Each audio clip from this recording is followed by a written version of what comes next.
When are you going to get a proper job? That's a very frequent question I get asked in my line of work as an actor and storyteller. If not that, then it's normally, "Ooh, what have I seen you in?" Nothing. "Oh, are you famous?" Well, if you have to ask me that question, then chances are I'm probably not, am I? But this is what we do with 21st century creativity.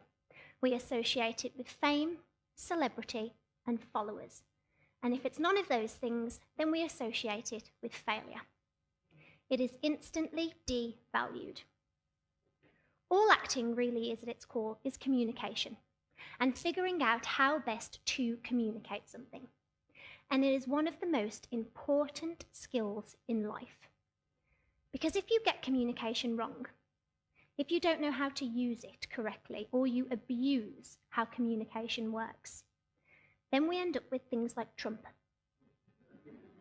and Brexit. I am from a working class background, and it is people from my social class who need arts funding the most. It is also us who are the first to suffer when it gets cut. Art is already an elite genre. The more funding cuts, the more it becomes something only the elite have the means to pursue. And if only rich people have the access and the freedom to create art, then what we end up with is a bottleneck echo chamber of one particular outlook on the human experience. In 2011, the government cut almost 30% of Arts Council's funding. Since then, the Arts Council has had its funding cut for 2022 by a further £156 million. In January last year, the BBC researched art cuts in schools and found that 9 out of every 10 schools they had spoken to had cut their creative subjects. The Ofsted chief herself said this, that academic subjects were the best route into higher level study, particularly for working class children. There we are again. The working class, the ones who are seen as having no time to waste on the privileges of art because apparently we're too busy working our way off the breadline. Most people would associate having an effective positive change on the world with getting a good education. But hands up if it would cross your mind to enrol your child in spoken word classes to help them change the world. Couple. For the rest of you, why not? Maya Angelou was a poet. Would you even think about letting your child use graffiti as a tool for change? Because that's how Banksy does it. His recreation of the Les Miserables logo, with Cosette being tear-gassed, that he placed outside the French embassy in London to highlight the refugee crisis, did more to spark the Calais jungle conversation than any academic paper I have ever read. The image included an interactive QR code that, when scanned with a mobile phone, linked directly to a video that showed tear gas and rubber bullets being used during a raid at the camp. I spent time volunteering in Calais myself last year and actually saw French police come round the camps numerous times a week and rip people's tents up, burn their blankets so they had no shelter or warmth. I met young boys from Eritrea and Ethiopia with burn marks across their faces from police tear gas, just like in the Banksy image. As people, we can tend to fall into a habit of otherness, like if something doesn't directly affect us, the Syrian war, African famine, the refugee crisis, we go, "Oh yeah, but that's over there. It's not a problem here." The arts has always been the tool that helps break down those boundaries. A play, a musical, a dance, a photograph can help put us in the shoes of others and relate on a humane level, hopefully enough to act.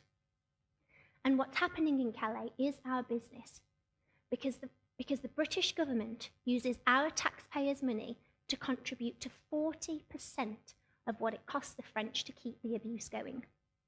Because apparently, it's in our country's best interest that they don't make it across the channel. Academia will have you see these people as numbers, as masses, as case studies in geography classes with a single collective title like immigrants or refugees.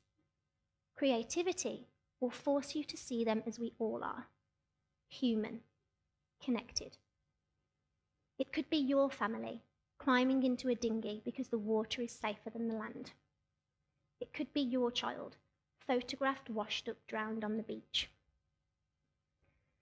Okay, so you don't want to be an artist, so why should any of this affect you? Well, evidence is starting to show that cuts to the arts is now beginning to have a knock-on effect to academia subjects. In an article written for The Stage, experts have claimed that science students lack the tactile general knowledge that can be gained from creative learning despite having high exam results. I can attest to this myself. One of the other interesting jobs you get to do when starting out as an actor is role play. And no, I don't mean porn. Role play is used for training in jobs such as doctors, police, and lawyers. For example, the forces will use actors to train police in effective interrogation by hiring actors and giving them scenarios to act out during questioning. Trainee police are then graded on how well they handle the defendant. So if you continue to cut the arts, how are you going to train your public service? And if you think the public service don't need the training, then know this. My friend did this job once where she had to play a prison inmate who was suicidal and wanted to confide in the officer on duty. When she told the trainee police officer that she wanted to kill herself, his response was, "Well, go on then." Obviously, he didn't pass. I have done this line of work myself with trainee doctors. How it works is I am given a script or a scenario with an illness or a symptom of some kind. I walk into the exam setup to meet the student doctor and talk to them about my problems. They are then graded on how well they communicate with me as a patient. The interesting part is during the breaks, when examiners open up and start telling me just how many student doctors fail their medical exams based on this patient communication section alone. Exam-wise, they can recite every bone in the body, tell you anything you need to know about the science of human anatomy, but they cannot just sit and communicate with another human being. One improvisation class would fix this. One drama workshop on the tools of listening and responding, the basics of human communication, would help more student doctors not fail their academic exams. We only need to look at one of the more recent tragedies that hit our country to understand how vitally needed artistic expression is. The Manchester bombings.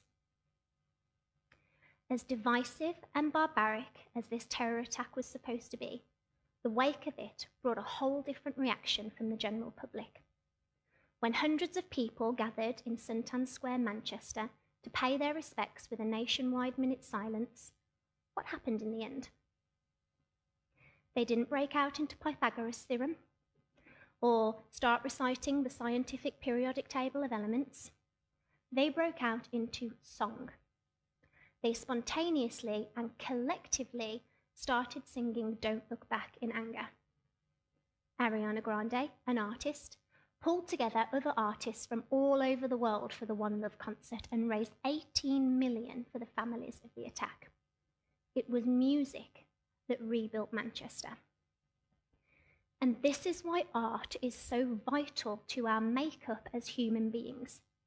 Because when we are faced with moments in life where humanity needs to heal and grow and communicate in order to move forward, we do it through art, through creative expression, through a skill that is no longer being taken seriously because it is not something that can be measured by a test paper. We need to start recognising the impact that cutting arts funding is having on our ability to relate and communicate with each other effectively. Because when you cut the arts, you cut humanity's ability to grow. Thank you.